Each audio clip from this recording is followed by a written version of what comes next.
Hi folks, I'm glad you're here. Thank you very much for joining me. Yeah, I got my little kitty here wanting to join me. I want to talk about fair weather preppers. It's amazing how many prepping videos that I've watched online with some of my favorite people that I like to watch. Been talking about all this ice and snow that everyone's been getting, slipping and sliding on the ice.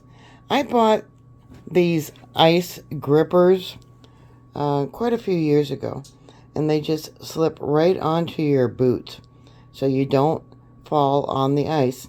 Being an older person, yeah, you definitely don't want to fall and break a hip or an arm or a leg. And these have lasted me probably for about 3 years. They just slip right on. Let me show you here. And they're stretchy for different sizes of your shoes you might be wearing. See that? How they just slip on easily. And I've never had them come off when I've been wearing them. So that's one of my ideas that I think everyone should have for bad weather. I'm going to need 2 hands to get this on. I bought them at Walmart in the shoe department, and they weren't that expensive. And it came with extra little divots. It is metal with plastic. It came with extra ones to replace if they happen to fall off or whatever reason. But I've never had that happen. So something that everyone should have. You know, when you're walking in parking lots. Yeah, the streets are often icy. And a lot of people have been complaining about that. And like I said, they just slip right on your shoes. And in this case, it's my boots. So that's one of my prepper ideas. Here's different examples from Walmart for the ice and snow cleats. I don't know if I can see the one that I bought. I don't really remember which one it was that I bought. A really good investment. It might be this one here, because it comes with the extra cleats in case you lose them. See? Right there, and how they're made of metal. And they're only $10.99 on Walmart. Yeah. See that? And you can see here how they just slip right over the toe of your shoe. They come up around the sides a little bit. This one here is different than the one I have, because the one I have doesn't come up over the toe of the shoe and doesn't come up around the back. But I've never had them come off on me. Another must is always have your water trickling. I keep my water on cold. I don't use warm. And I keep the water trickling. Let me turn it on here. I keep it trickling.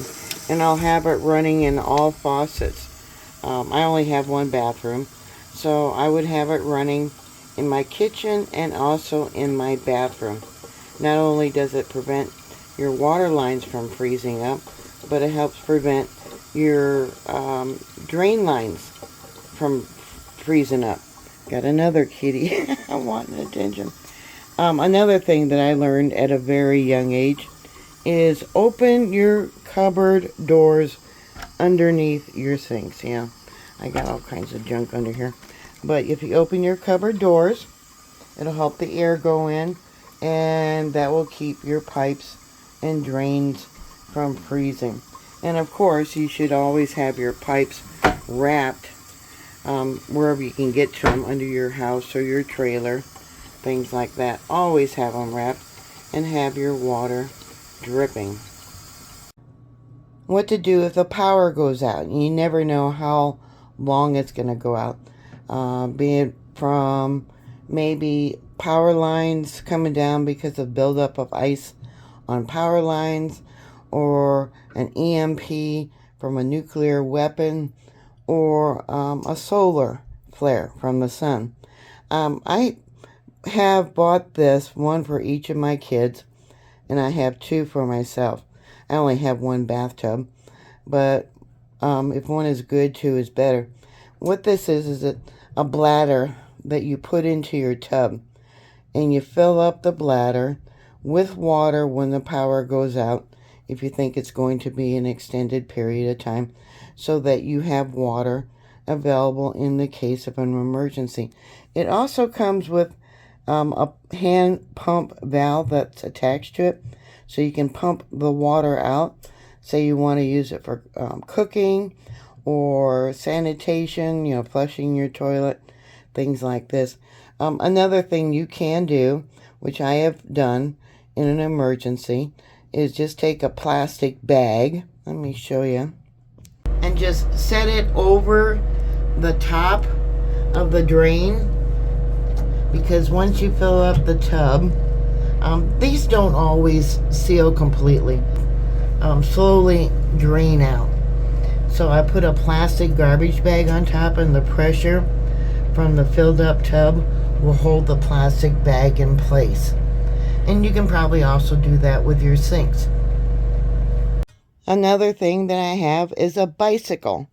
You just don't know if your car or truck or whatever is going to be running. Bicycles are also good because they're a very quiet mode of transportation. Yeah, you're getting to see my crowded, small one-bedroom apartment. This bicycle, it says here, will hold up to 22 pounds on the back. And then I also got a little basket. It's got a holder for my cell phone, a bottle of water, and I always keep my safety helmet, right there. Yeah, so another mode, another thing that everyone should have. Yeah, you never forget about riding a bike. We all know how to ride a bike. And I bought one for myself and one for my daughter. And I also bought for her a child carrier that you can hook up to the back and put a child in to transport them. Or you could use the carrier for your emergency supplies when you're bugging out.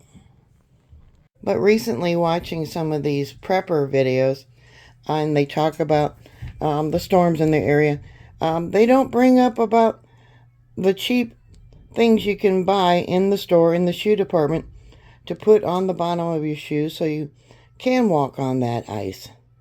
Yeah, it is. Let me show you. That's what I sound like when I walk through the store. But at least I'm not falling. And I've never really noticed it marking up the floors. But it's better to have something to grip than to break a hip or an arm or whatever. So what are your thoughts? Put your comments down below. Thank you very much for watching. Thank you for subscribing. Please like, share, and subscribe. And I'll talk to you later. God bless you all. Bye.